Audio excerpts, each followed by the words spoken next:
Let's just take you in a foot strike and back up, because I like what I see at first.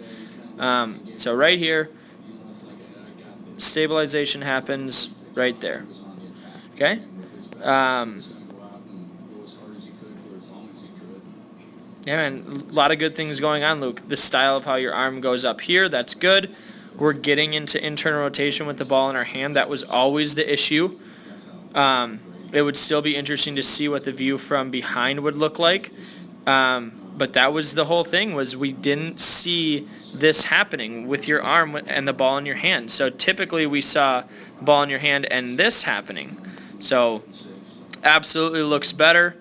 I think your hips are getting ahead of your shoulders better than they ever have.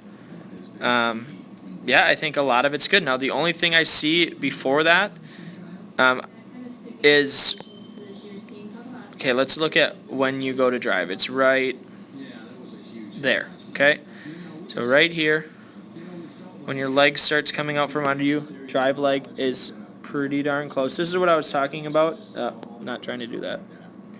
When your heel is still in the ground, okay, I want to be able to see this lined up, and it basically is. That was a bad line. So that's more accurate. So that bottom line, pretty linear. That's what I was talking about. So by the time you're in this position, that's when you want to drive. So your drive is fairly well timed here. You have good hip turn. Yeah, pretty good. So the only thing I saw before that was right here. You could have just a little bit more turn away with your hips, just to enhance the position of your knee, but everything else looks pretty darn good here.